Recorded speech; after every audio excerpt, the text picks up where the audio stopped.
영유권 분쟁 지역인 남중국해에서 중국과 필리핀 선박이 또다시 충돌했습니다. 필리핀 해경은 현지 시각으로 5일 세컨드 토마스 암초 부근에서 중국 해경선이 필리핀 어선들을 향해 위협적으로 물대포를 발사했다며 관련 영상을 공개했습니다. 영상에는 중국 해경선들이 필리핀 어선을 향해 물대포를 쏘는가 하면 함선을 충돌할 듯 붙여 위협하는 장면이 고스란히 담겼습니다. 실제로 중국 해경선은 보급 임무를 수행 중이던 필리핀 해경 함정을 들이받아 선체에 손상을 가하기도 했습니다. 중국 해경은 중국 수역에 불법적으로 진입한 필리핀 선박에 대해 적법한 조치를 취했을 뿐이란 입장을 밝혔습니다. 중국은 남중국해의 유자 형태로 구단선을 긋고 이 안에 약 90% 영역이 자국 영해라고 주장하고 있습니다. 지난해에도 중국 해경선이 필리핀 선박을 향해 수차례 물대포를 발사해 양국 간 긴장이 고조됐었습니다. 중국 어민들이 바다에 독성 물질을 풀었다는 주장이 나왔습니다. 중국과 필리핀이 영유권 분쟁을 벌이는 남중국해 스카버러 암초 인근입니다. 필리핀 수산청은 중국 어민들이 이른바 청산가리로 불리는 시안 화물을 썼다고 밝혔습니다. 생태계를 오염시키고 필리핀 어민의 조업을 방해하려는 목적이라는 겁니다. 피해 규모는 우리 돈 238억 원 정도로 추산했습니다. And I do know that there are cases of cyanide fishing before, even here in the Philippines. But I think the reason that it has become more alarming is that it has become more prevalent. If we feel that there is enough ground to do so, we will. 산호초 근처나 어장에서 청산가리를 사용하면 물고기를 상처 없이 기절시켜 짧은 시간에 많은 양을 건질 수 있습니다. 하지만 산호군락이 파괴되고 독성물질도 계속 쌓이면서 어족자원 생태계에도 피해를 끼칩니다. 이 때문에 동남아시아 국가들은 청산가리를 사용한 어업을 제한하고 있습니다. 중국은 근거 없는 주장이라고 맞받았습니다.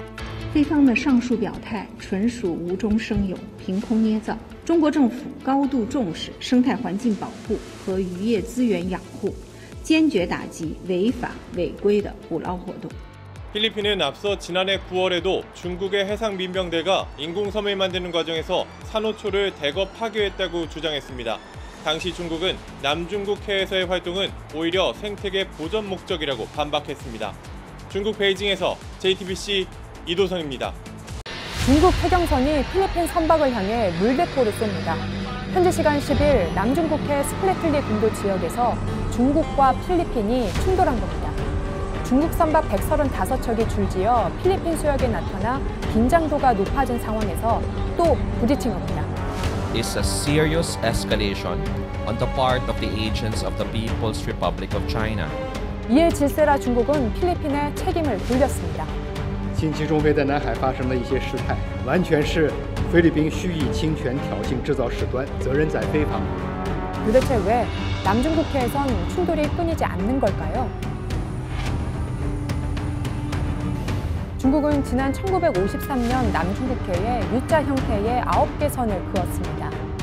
스토리가 좀 희한한데요. 구단선을 획정하게 된 그 역사적인 연유는 아무도 모릅니다. 세계 2차 대전이 벌어지고 있었고 거기에서 이제 자기네들이 이제 방어선을 획정하기 위해서 그렇게 책정을 한 것 같습니다. 남중국해의 약 90%가 중국 바다라고 주장한 거죠. 이 황당한 주장, 인공섬 때문에 가능했습니다. 중국은 남중국해의 파라셀 군도에 20개, 스플래틀리 군도에 7개의 인공섬을 지어 군사 기지화했습니다. 이를 근거로 영유권을 주장하고 있는 건데요. 지난 2016년 국제상설중재재판소 PCA는 이렇게 인공섬을 지어 영해를 늘리는 건 국제법상 근거가 없다고 판결했는데요. 이조차 중국은 무시하고 바로 맞닿아 있는 필리핀과 베트남을 계속해서 자극하고 있는 겁니다. 주변국들이 중국의 이 구단선에 얼마나 예민하냐면요. K-팝을 대표하는 스타 블랙핑크도 지난 7월 베트남 공연을 앞두고 이 구단선 논란에 휘말렸습니다. 공연을 준비한 중국계 공연기획사 홈페이지에 구단선이 표시된 지도가 있는 게 알려지자 한때 불매운동이 일어난 겁니다.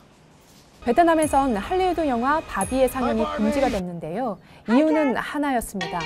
영화 속 한 장면에서 이 구단선이 나왔기 때문입니다. 중국이 남중국해에 집착하는 이유 바로 자원이 풍부해서입니다. 이 바다 아래에 원유가 최소 110억 배럴, 천연가스는 최소 190조 세제곱미터가 매장돼 있는 것으로 추정되고 있습니다. 어획량도 전 세계의 10분의 1을 차지합니다.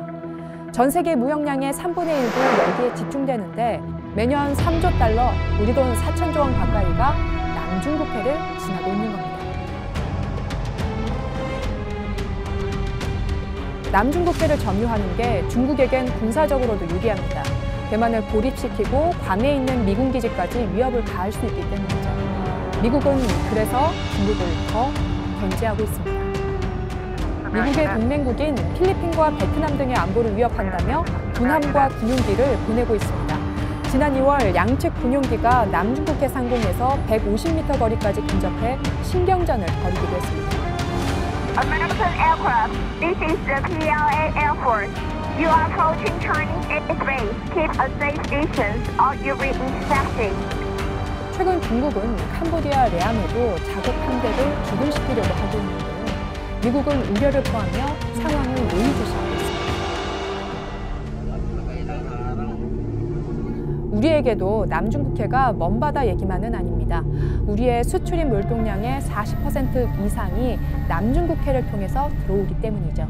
특히 화석 연료의 경우 석유 수입의 70%, 천연가스의 절반 가까이가 여길 지나서 옵니다. 그러니 남중국해의 리스크가 커질수록 우리의 리스크도 커지는 셈이죠.